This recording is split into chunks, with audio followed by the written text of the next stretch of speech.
출애굽기 20장 1절에서 6절까지. 출애굽기 20장 1절에서 6절까지. 교도하겠습니다. 1절 제가 있습니다. 하나님이 이 모든 말씀으로 말씀하여 이르시되 나는 너를 애굽 땅 종되었던 집에서 인도하여 낸 내 하나님 여호와 너는 나 외에는 다른 신을 내게 두지 말라.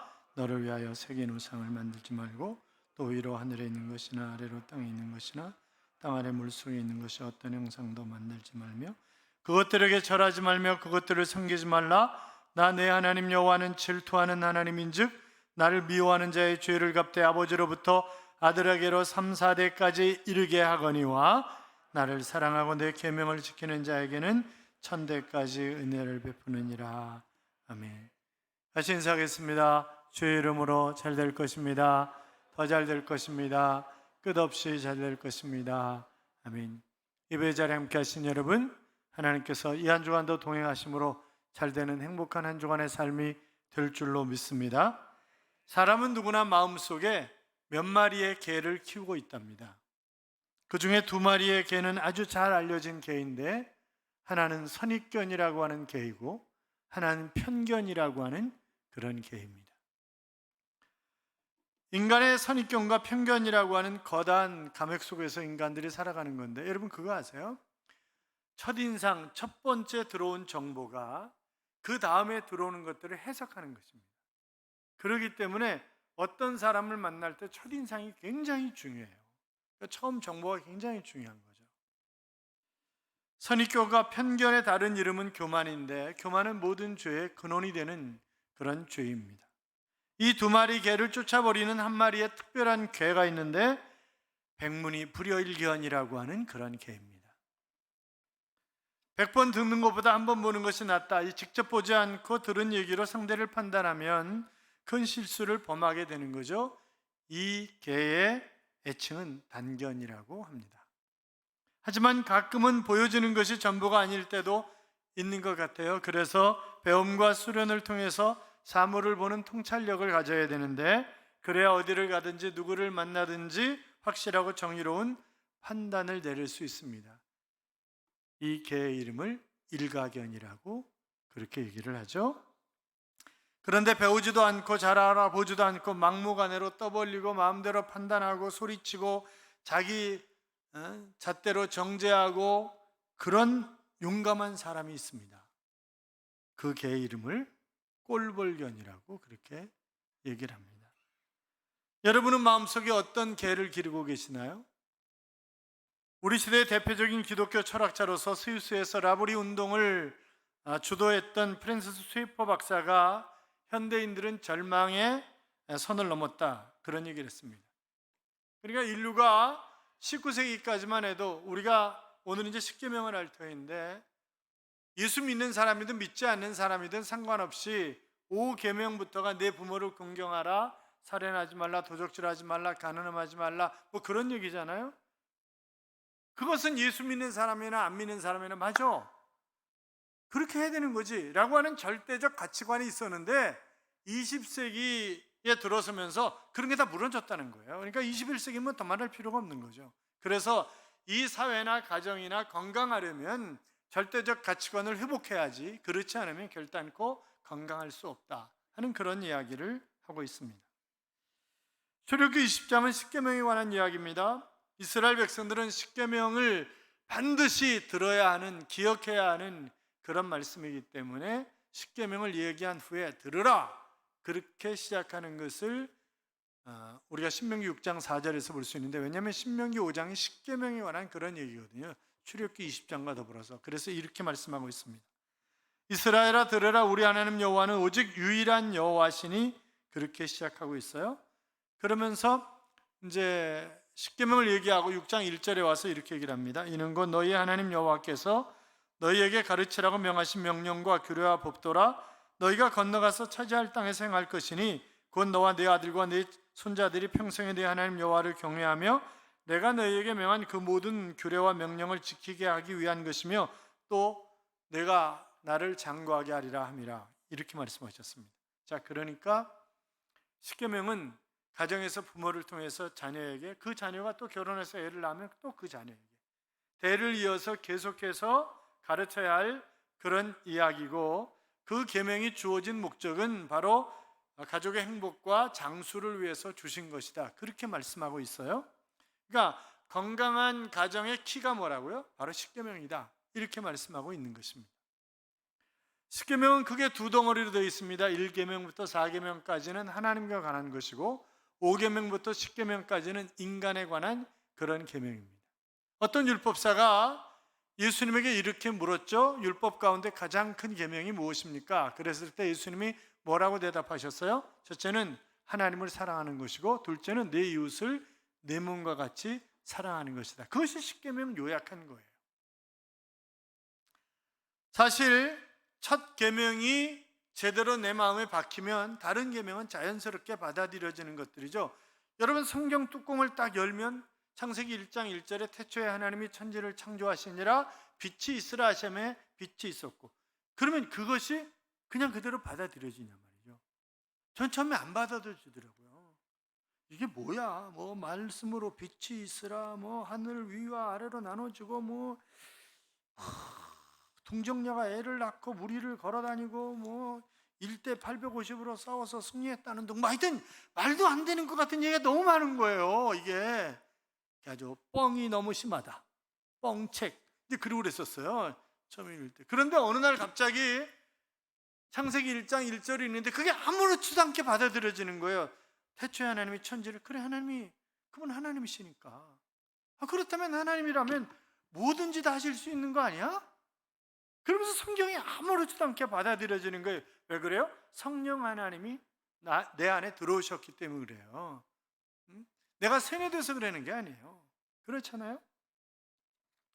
윌리어드는 십계명은 인간에게 주어진 모든 법의 어머니다 라고 하는 그런 얘기를 했어요. 그러니까 여러분, 그 민주주의 헌법이라든지 이런 모든 것들이 다 성경에서 나온 거잖아요. 그 전에 말씀드렸잖아요. 제가 선거하기 전에 그 대한민국 기독교 지도자 50인을 이제 이렇게 초청을 해가지고, 뭐 후보자 가운데 후보자한테 건의할 거가 뭐냐고 이제 그래가지고 갔어요. 나는 이제 대출이라든지 이런 것들을 좀 얘기를 해야 되겠다라고 갔는데 그게 아니더라고. 보니까 후보자가 나오더라고요. 윤석열 씨가 나오더라고요. 그러면서 그 양반이 하는 얘기가, 자기가 법을 공부하면서 보니까 이 법이 다 성경에서 나온 것이라, 그래서 성경을 믿어야 되고 하나님을 믿을 수밖에 없다. 근데 뭐 정치인들이 얘기하는 얘기가 꼭 100% 맞는 것도 아니고 또 뭐 틀리는 것도 아니지만, 하여튼 뭐 이제 그런 얘기를 하시더라고요. 그런 얘기를 쭉 하시면서 그 하나님이 저를 이 자리에 불러낸 것은 쓰실 부분이 있어서 그러신 것 아니겠냐고, 그러니까 저를 좀 도와주십시오, 그렇게 얘기를 하시던데. 그러니까 모든 법은 다 여기서 나온 거거든요. 여기서 나온 거예요. 기독교 윤리의 기본이 이것이고, 입법자가 바로 하나님이시란 말이죠. 그래서 2절에 보면 나는 너를 애굽 땅 종되었던 집에서 인도하여 낸 내 하나님 여호와니라 그랬습니다. 자, 그러니까 지금 이 법이 이스라엘 백성들을 구원하기 위해서 주신 법이 아니라는 거예요. 이미 애굽에서 구원해내서 구원한 백성들에게 어떻게 살아갈 것인가를 위해서 주신 것이지, 이것을 읽는다고 구원받는 게 아니라는 거죠. 이건 구원받은 하나님의 백성들에게 어떻게 삶의 목적이 무엇이고 어떻게 살아가야 되고 삶의 방법이라든지 모든 것을 가르쳐 주신 것이 바로 이 책이다. 그래서 십계명도 마찬가지로 구원받은 하나님의 백성을 위해서 주신 그런 하나님의 말씀이다. 그러면 구원받은 그 인생의 가장 기본적인 그 법칙이 뭐냐? 하나님의 자녀의 인생 법칙이 뭐냐? 그것은 바로 우상 숭배하지 않는 것이다 라고 하는 것을 말씀하고 있습니다. 그래서 3절에 보면, 3절 같이 읽어요. 너는 나 외에는 다른 신들을 내게 두지 말라. 자, 인간은 자기의 필요에 따라서 많은 신들을 만들어냅니다. 그래서 인도에 가면 수백만의 신이 있고, 일본 가면 8만 이상의 신이 있다 그러죠. 사도 바울이 그리스의 아테네에 갔을 때, 그 당시에 아덴이었는데 그 아덴에 갔을 때 수없이 많은 신들이 있는 거예요. 3만 이상의 신이 있고 또 알지 못하는 신이 있었습니다. 그래서 사람들이 알지 못해가지고 섬기지 못했다가 터질까봐, 그래가지고 알지 못하는 신에게 제사를 지내는 거예요. 그래서 사도 바울이 이야기를 하면서 이 아르바고 언덕에서 사랑하는 여러분, 나는 여러분이 알지 못하는 신에 관해서 이야기하기 위해서 왔습니다. 그렇게 얘기를 하잖아요. 그러니까 여러분이 알지 못하는 하나님에 관해서 이야기하기 위해서 왔다, 그렇게 얘기를 한다. 그러니까 인간은 수없이 많은 신을 만들어내는 거예요. 그래서 벌거프라고 하는 신학자가 바로 인간을 가르쳐서 치료 불가능하게 하는 그 종교적인 존재다 하는 그런 이야기를 했습니다만, 여러분 과연 한번 생각해 봐요. 나에게는 우상이 없는가? 신이라고 하는 것은 믿고 의지하는 그런 존재잖아요. 본문에 나 외에는 이렇게 그렇게 말씀하셨는데, 원문은 내 앞에는 이라고 하는 그런, 내 앞에서는 그런 말입니다. 하나님은 그분 앞에서 그분과 경쟁할 수 있는 신을 용납하지 못하는 그런 신이다, 이제 그런 말이죠. 그러면 자, 우리가 4절부터 6절까지 같이 한번 쭉 읽어보자고요. 너를 위하여 새긴 우상을 만들지 말고, 또 위로 하늘에 있는 것이나 아래로 땅에 있는 것이나 땅 아래 물속에 있는 것의 어떤 형상도 만들지 말며 그것들에게 절하지 말며 그것들을 섬기지 말라. 나 내 하나님 여호와는 질투하는 하나님인즉 나를 미워하는 자의 죄를 갚되 아버지로부터 아들에게로 3, 4대까지 이르게 하거니와 나를 사랑하고 내 계명을 지키는 자에게는 1000대까지 은혜를 베푸느니라. 아멘. 자, 하나님 외에 다른 존재를 마음에 두고 섬기는 것, 그것이 우상 숭배다. 그런데 아무것도 없는 것을 있는 것처럼, 아니 인간이 자기가 뭘 만들어 놓고 그것을 신이라고 우기면서 그 신을 섬긴단 말이죠.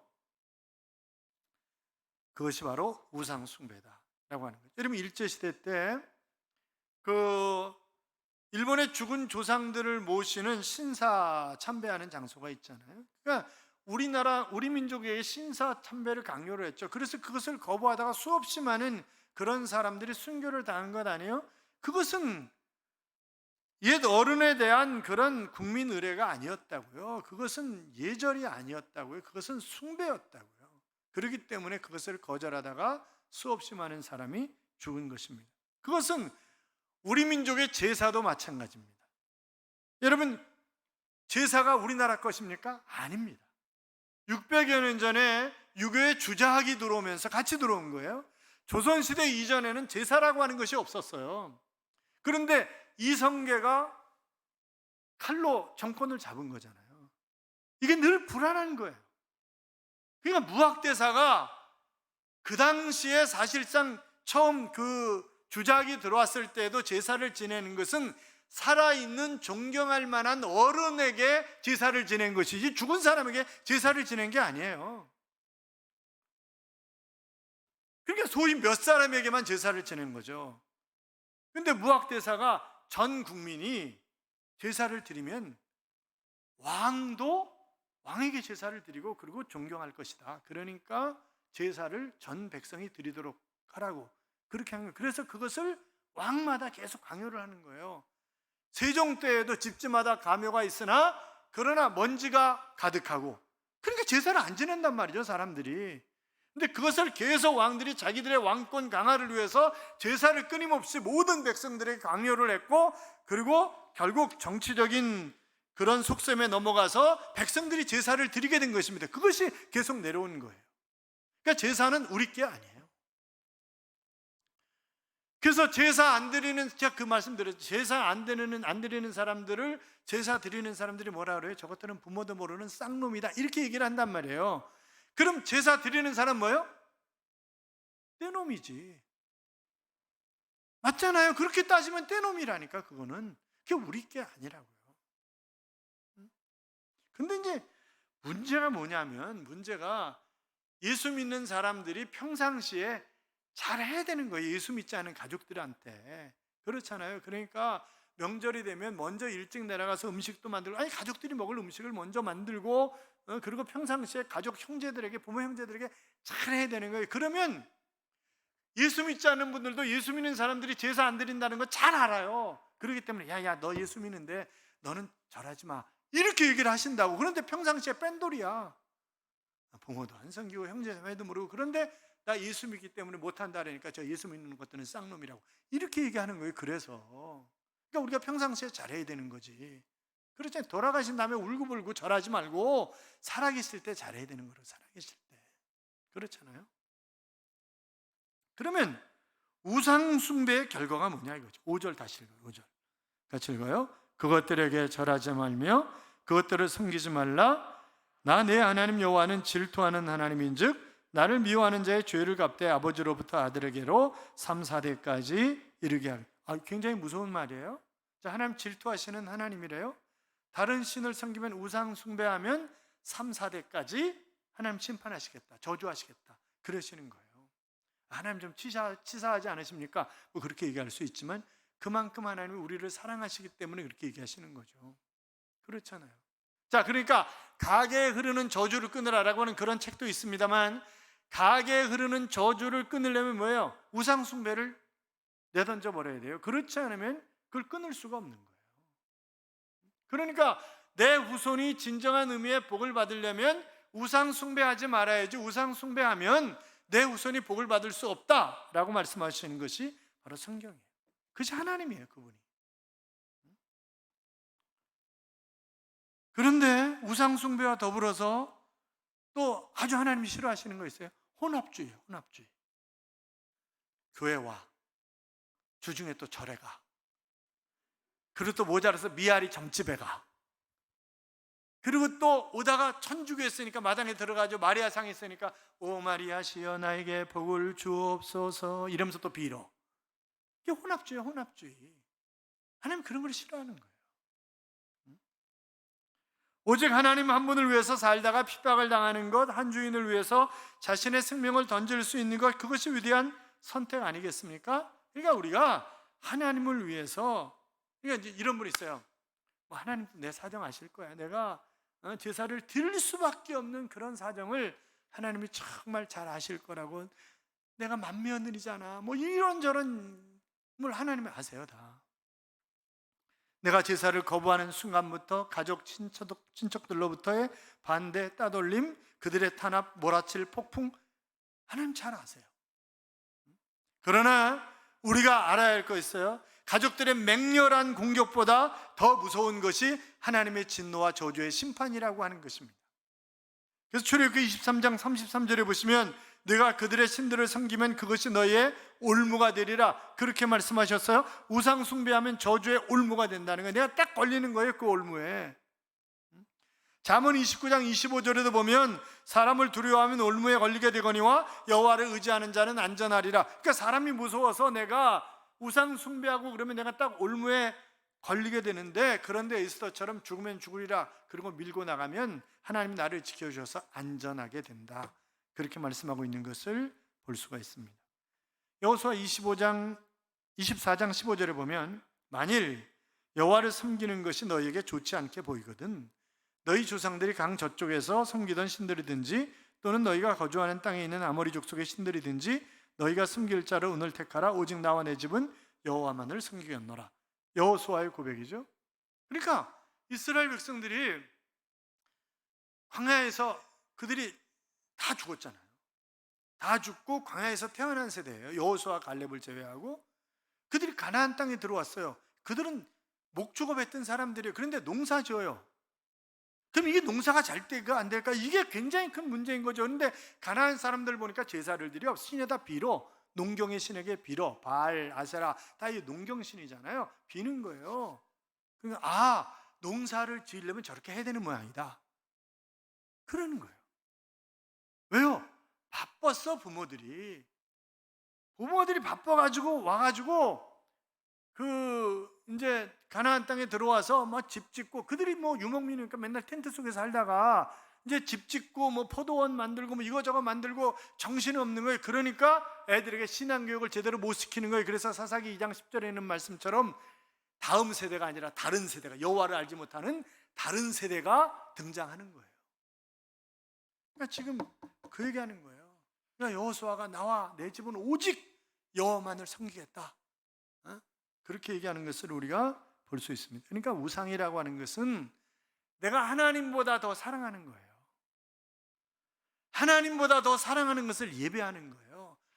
돈을 하나님보다 더 사랑하면 돈을 예배해요. 그렇잖아요. 명예를 더 사랑하면 명예를 예배해요. 권력을 사랑하면 권력을 더, 쾌락을 사랑하면 쾌락을 예배해요.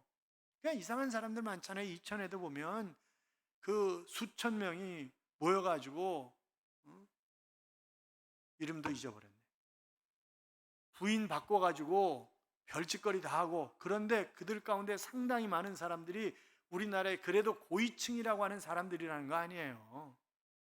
정말 웃기는 거지. 여러분 그거 아세요? 이미 독일은 20, 30년 전부터 묻지마 여행이라는 게 있어요. 묻지마 여행. 그러니까 여름 휴가가 한 달 이렇게 되니까 그냥 나는 아프리카로 가고 싶어 그러면 아프리카로 갈 사람 모집하는 거예요. 그러면 나는 남녀 동수로 모집을 하는 거예요. 그래가지고 한 달 동안 부부가 되는 거예요. 그러니까 인간이 아니라 개야. 그게 우리나라에도 있어요. 아니 제가 애들을 데리고 인도네시아, 말레이시아 그쪽을 갔었어요. 그런데 대학생들이 짝을 맞춰가지고 데려왔어. 그냥 식당에서 같이 식사를 해. 갑자기 또 열나네. 그러니까 이런다니까 지금 이게. 그러니까 절대적 가치관이 무너졌다니까 현대는. 예. 그러니까 우상 숭배하는 거예요. 그것들한테 절하지 말라, 섬기지 말라. 그러면 3, 4대까지 내가 그냥 안 두겠다. 오죽하면 하나님 그렇게 치사하신 하나님 아니세요? 그런데 오죽하면 절대 해서는 안 된다. 그 얘기 하시는 거잖아요. 지금 오죽하면. 그런데 여러분 6절 봐봐요. 6절. 아주 은혜스러운 말씀이 있어요. 6절. 같이 읽어요. 나를 사랑하고 내 계명을 지키는 자에게는 천대까지 은혜를 베푸느니라. 하나님이 질투하시는 하나님이신데 그 하나님이 내가 천대까지 은혜를 베풀 터인데 너희 자자손손이 잘되게 할 터인데 그러면 어떤 사람에게 그렇게 하느냐? 첫째는 하나님을 사랑하는 사람, 그렇게 말씀하셨잖아요. 하나님을 사랑하는 사람. 여러분 우리가 일평생 변하지 않고 사랑해야 할 대상은 우리 하나님이신 줄로 믿습니다. 이사야 41장 8절 이하에 보면 그러나 나의 종 너 이스라엘아 내가 택한 야곱아 나의 봇 아브라함의 자손아 내가 땅 끝에서부터 너를 붙들며 땅 모퉁이에서부터 너를 부르고 네게 이르기를 너는 나의 종이라 내가 너를 택하고 싫어하여 버리지 아니하였다 하였노라. 두려워하지 말라 내가 너와 함께 함이라. 놀라지 말라 나는 내 하나님이 됨이라. 내가 너를 굳세게 하리라. 참으로 너를 도와주리라. 참으로 나의 의로운 오른손으로 너를 붙들리라. 그렇게 말씀하셨습니다. 자, 그러니까 우리를 택해서 친구라고 부르시고 나와 함께 하시고 나를 도와주시고 원수에게서 수치를 당하지 않도록 하시고 두려움 없는 인생을 살아가게 하시는데 누구를요? 하나님 사랑하는 사람. 하나님 사랑하는 사람. 이사야 43장 1절 이하에도 마찬가지예요. 야곱아 너를 창조하신 여호와께서 지금 말씀하시느니라. 이스라엘아 너를 지으신 이가 말씀하시느니라. 너는 두려워하지 말라. 내가 너를 구속하였고 내가 너를 지명하여 불렀나니 너는 내 것이라. 그렇게 말씀하시잖아요.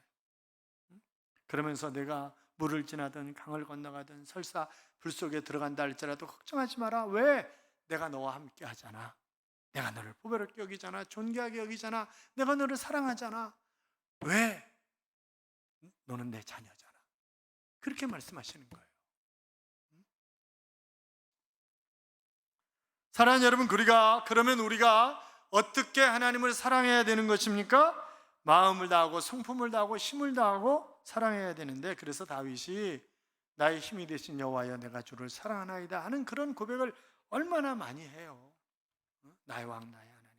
그러면서 그래서 하나님을 사랑하면 그 하나님이 나를 범사에 어떤 상황 속에서든지 나를 잘되게 해주시는데, 로마서 8장 28절에 보시면 우리가 알거니와 하나님을 사랑하는 자 곧 그 뜻대로 부르심을 입은 자들에게는 모든 것이 합력하여 선을 이루느니라.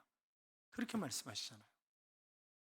그러니까 우리가 하나님을 사랑하자고요. 그래서 천대까지 잘 되는 그런 복이 충만하시기를 주님의 이름으로 축원합니다. 사무엘상 2장 30절에 보시면 여호와 하나님을 존중히 여기는 자를 하나님이 존중히 여기고 여호와 하나님을 경멸히 여기는 자를 하나님이 경멸히 여기신다. 그렇게 말씀하셨어요. 자, 뿐만이 아니라 내가 천대까지 내 후손들이 계속해서 복을 받으려면 어떻게 되느냐? 하나님의 계명을 지켜야 된다. 6절에 그렇게 말씀하셨죠? 여러분, 성경에는 지혜가 있습니다. 성경에는 구원의 생명을 얻을 수 있는 능력이 있습니다. 그러니까 우리가 이단에 빠지지 않도록 그리스도를 부인하는, 성경을 부인하는 그런 사이비 집단에 빠지지 않도록 우리 애를 써야 되는 거예요. 빠진 다음에 건져내기는 힘들어요. 그래서 문 밖에 들이지도 말고 인사도 하지 말라. 그렇게까지 말씀하시고 있는 것을 우리가 볼 수 있잖아요. 성경의 교훈은 마치 예방주사와 같습니다. 맞으면 병을 예방합니다. 교훈을 잘 받으면 신앙생활을 잘하게 됩니다. 책망은 아픈 곳을 진단해 어떻게 수술해야 할지, 어디가 잘못되어 있는지 찾아내는 것입니다. 바르게 하면 마치 수술과도 같습니다. 아프지만 잘 참고 견뎌야 되는 거죠. 성경은 무엇을 버려야 할지, 무엇을 끊어야 할지를 이 심령을 해부하는 것입니다. 의로 교육하는 것은 수술 후에 재활치료를 하는 것과 마찬가지죠. 성경대로 사는 훈련을 계속해야 우리가 삶의 유익을 얻을 수 있고, 그래야 천대까지 은혜를 받을 수가 있는 것입니다. 디모데서 3장 1절 이하에 보면, 너는 이것을 알라, 말세에 고통하는 때가 이르러 사람들이 자기를 사랑하며 돈을 사랑하며 자랑하며 교만하며 비방하며 부모를 거역하며 감사하지 아니하며 거룩하지 아니하며 무정하며 원통함을 풀지 아니하며 모함하며 절제하지 아니하며 사나우며 선한 것을 좋아하지 아니하며 배신하며 조급하며 자만하며 쾌락을 사랑하기를 하나님 사랑하는 것보다 더하며 경건의 모양은 있으나 경건의 능력은 부인하니 이 같은 자들에게서 내가 돌아서라. 그렇게 말씀하셨습니다. 20가지가 나와요.